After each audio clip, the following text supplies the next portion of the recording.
A mí me parece maravilloso que en su misma sencillez la palabra de Dios, los relatos evangélicos, nos dibujan un retrato tan enternecedor, tan sencillo, tan fácil de entender, tan fácil de imaginar las cosas que hacía y que decía Jesús y cómo las hacía. Nos cuenta sus posturas, sus actitudes, los lugares. A lo mejor es una descripción de apenas 2 frases, pero cuando uno escucha este relato, uno no tiene que echarle mucha imaginación para saber cómo era Jesús o cómo hacía las cosas Jesús, cómo se comportaba, cómo trataba a la gente, si caminaba, si se sentaba, si estaba cansado, si comía, si estaba en un lugar solitario, si estaba rodeado de gente, porque el Evangelio nos hace una descripción, digo, muy sucinta, muy sencilla, muy breve, pero facilísimamente posible imaginarse las actitudes y las disposiciones de Jesús. Y esto es lo que nos ocurre con estos 9 primeros versículos del capítulo 13 del Evangelio de San Mateo. Dice que en aquel día salió Jesús de casa y se sentó junto al lago. Acudió tanta gente que tuvo que subirse a una barca, se sentó y la gente se quedó de pie en la orilla. Les habló mucho rato en parábolas. Salió el sembrador a sembrar. Al sembrar, un poco cayó al borde del camino. Vinieron los pájaros y se lo comieron. Otro poco cayó en terreno pedregoso, donde apenas tenía tierra. Como la tierra no era profunda, brotó enseguida, pero en cuanto salió el sol, se abrasó y por falta de raíz se secó. Otro poco cayó entre zarzas, que crecieron y lo ahogaron. El resto cayó en tierra buena y dio grano, unos 100, otros 60, otros 30. El que tenga oídos, que oiga. Una de las cosas que quizás sea un detalle aparentemente insignificante, pero insiste mucho en la postura de Jesús, el evangelista. Dice, en aquel día salió Jesús de casa. No sabemos si era su casa, de otra casa, la casa en la que en ese momento estaba hospedado. Recordad que Jesús es un predicador itinerante que va de un lugar para otro sin lugar fijo. Es un nómada, es un hombre, es un peregrino, es un caminante. Dice que aquel día salió Jesús de casa y se sentó junto al lago. Es incluso bucólico, es precioso. Imaginaros al maestro sentado, pues seguro que no le habían llevado una silla plegable, donde él se sentara, quizá un lugar habitual para enseñar. Se sentó junto al lago. Lo primero que nos dice es que está sentado junto al lago. ¿Por qué es importante la imagen, la idea del sentado? Lo he dicho muchas veces, de ahí viene la palabra catedral. La palabra catedral viene de la palabra cátedra. Cátedra en latín es la silla, la sede, el lugar desde donde un profesor en una universidad enseña.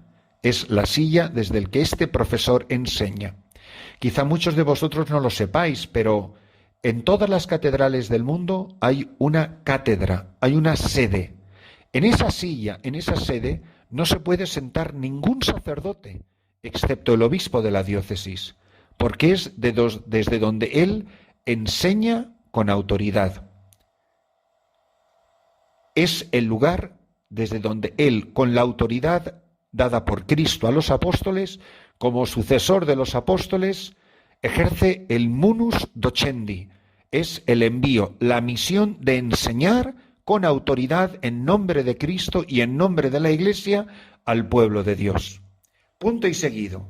Acudió tanta gente que tuvo que subirse a una barca y luego dice, se sentó.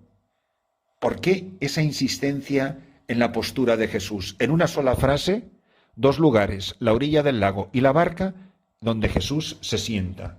¿Por qué? Porque va a hablar con autoridad, porque es el Hijo de Dios, y lo que Él va a hablar, las palabras que salgan de su boca, tienen la autoridad del Hijo de Dios. Dice que les habló mucho rato en parábolas. Evidentemente, no todas ellas las tenemos recogidas recogidas en los evangelios.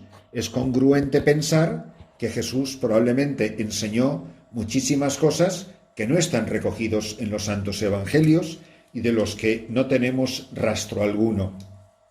Pero sí que nos cuenta una parábola que es queridísima de Jesús y que a mí me llama la atención que Jesús use la metáfora de la agricultura hablando a la orilla del lago o hablando desde una barca, donde lo lógico sería hablar de sardinas y de chanquetes y de bacalao y de las redes y de los pescadores. Pues no, dice, salió el sembrador a sembrar. Él se identifica, por supuesto, con ese sembrador. Y él está echando la semilla. Un poco cayó al borde del camino.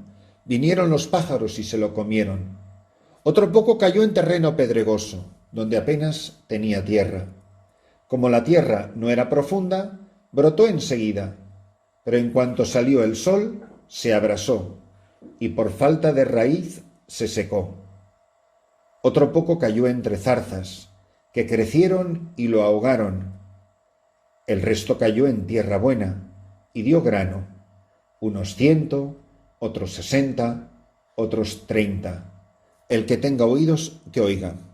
Aquí hay dos aspectos importantes. Primero, el fruto depende de la calidad de la tierra. El terreno pedregoso, en otras parábolas, incluso matiza en qué consiste el error, el vicio de cada una de esas tierras no productivas. El borde del camino, el terreno pedregoso, pero dice que también la semilla cayó entre zarzas. Hay 3 tierras que no son productivas: la orilla del camino, el terreno pedregoso y las zarzas. No va a producir fruto. La semilla es la palabra de Dios. El sembrador es Jesucristo. El dueño de la viña, el Padre. La tierra somos tú y yo. ¿En qué clase de tierra está sembrando Jesús su palabra? Porque mientras yo me empeñe en recibir la semilla como si fuese la orilla del camino o terreno pedregoso o entre zarzas, ya puedo ir a misa todos los días en latín o en griego, que da completamente igual. No va a producir fruto. El resto cayó en tierra buena. El resto cayó en la tierra que es como el corazón de la Virgen María. Ella es la mejor tierra, donde la palabra, que es el verbo, se ha hecho carne y vida. Ser como esa tierra mariana, ser la tierra buena que acoge la palabra. Hágase en mí según tu palabra. Esa es la mejor tierra, la que acoge la palabra de Dios con corazón limpio. Ellos verán a Dios. Ella es la encarnación más bonita del discípulo que vive el espíritu de las bienaventuranzas. Nadie lo ha vivido mejor que ella. Ella es la del corazón limpio, la del corazón inmaculado, en quien la palabra se ha hecho carne y vida. La tierra buena. Este es el primer aspecto de toda esta parábola. Es en qué tierra está cayendo la palabra de Dios, la palabra que Dios siembra cada día. Yo he conocido a gente tan pobre, tan humilde, feligreses míos, en tantos y tantos años como llevo predicando la palabra de Dios como sacerdote. He conocido tanta gente, sobre todo mujeres, en los lugares más pobres de mi parroquia, en capillas donde a lo mejor yo celebraba 5, 6 misas al año, pero venían con tanta fe, con tanta confianza. Me parecían gentes tan maravillosas y veía cómo la palabra daba fruto en sus vidas.